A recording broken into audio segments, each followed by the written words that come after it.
नमस्कार, बहुत बहुत स्वागत आप सबका।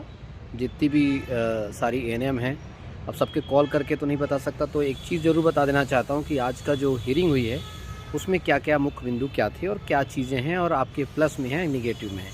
एएनएम का जो केस है, चूँकि उसमें समथिंग 300 से ज़्यादा केस हैं और लगभग 50 से 100 एडवोकेट लगभग उसमें होंगे, एटलीस्ट 50 तो एडवोकेट हैं ही। आज की जैसे शुरुआत हुई हियरिंग की तो सभी एडवोकेट्स लगे बोलने, तो कम से कम अगर 20 एडवोकेट भी इकट्ठा बोलना शुरू करेंगे तो आपको ही पता है कि जज साहब को सुनना बहुत मुश्किल पड़ जाएगा। तो जज साहब से शुरुआत हुई तो सबसे पहले बताया गया कि चूँकि पहला जो अमेंडमेंट हुआ है 2019 में, वो अमेंडमेंट जो है हम पे लागू नहीं होता, हम पे लागू होता है पुराना रूल। और इस बात को लेकर के माननीय जो न्यायाधीश साहब हैं वो सहमत भी हो कि हाँ सही बात है कि जो नियम लागू होगा वो प्रोस्पेक्टिव होगा, ना कि रेट्रोस्पेक्टिव, मतलब पूर्वगामी भूतगामी नहीं होगा। भूतलक्षी प्रभाव, भूतलक्षी मतलब होता है कि रेट्रोस्पेक्टिव ना होना, मतलब पिछड़े से लागू नहीं होगा। मतलब जिन लोगों ने क्वालिफिकेशन, प्राइवेट वाले, नॉन बायो वाले, ये जितने भी हैं, इन्होंने जो भी चीज़ें की है उन पे लागू नहीं होगा 2019 का जो गैजेट है। और इसको लेकर के उनकी सहमति भी बन रही थी, लेकिन चूंकि आपको पता है लगातार सभी एडवोकेट बोल रहे थे, तो उन्होंने बोला एक काम करो, कोई सभी आप में से चुन लो कि कौन बोलेगा।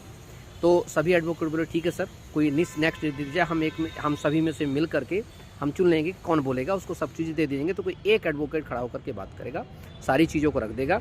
तो पहले वो 20 फरवरी दे रहे थे, फिर रिक्वेस्ट की गई तो 12 फरवरी की डेट मिली है। फाइनल हियरिंग है, एकदम कंप्लीट है ना। तो कहीं ना कहीं उनका जो झुकाव था इस ओर था कि भाई जो भी कानून लागू होता है वो अमेंडमेंट की डेट के बाद से लागू होता है, अर्थात अगर आपने क्वालिफिकेशन अर्जित की उसके पहले तो आप पे लागू नहीं होगा। लागू होगा किस पे लागू होगा? उन पे जो 2019 के बाद जो लोग क्वालिफिकेशन को अर्जित करेंगे। तो हमारे लिए एक बहुत ही अच्छा एक ये कहना चाहिए इनपुट था आज का। और कहीं ना कहीं जब माय लॉर्ड ने, जज साहब ने जब ये बात कही कि हाँ ये चीज़ जो है प्रोस्पेक्टिव लागू होगी, ना कि रेट्रोस्पेक्टिव, मतलब 2019 के बाद लागू होनी चाहिए, ना कि पहले, तो ये हमारे लिए एक बहुत अच्छा प्लस पॉइंट है। मतलब नेक्स्ट हियरिंग में हम लोगों का जो है ईश्वर और तमाम चीज़ें आप सबकी दुआएं रहेंगी, तो आप सभी लोगों और जो कानून है तो आपको तो जानते ही आप लोग कि एज़ पर लॉ जो है चीज़ें हमारे फेवर में जो भी होगा वो आपको 12 फरवरी को पता चल जाएगा। लेकिन आज की जो हियरिंग से ऐसा लगता है कि हमारे ही फेवर में जो चीज़ें हैं और जो भी एएनएम जो मेरिट में है तमाम चीज़ें हैं, उन सबको जो है अपॉइंटमेंट के रास्ते खुलेंगे। ठीक है। बहुत सारे लोग बोले थे आज क्या हुआ सर क्या हुआ, तो मैं आज समय भी थोड़ा सा निकला तो सोचा आपको एक वीडियो बना के समझा दूँ।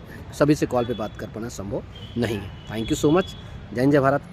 इजाज़त दीजिए, फिर मिलूँगा किसी नए इन्फॉर्मेशन एडवोकेट दिनेश सिंह चौहान को। Bye bye.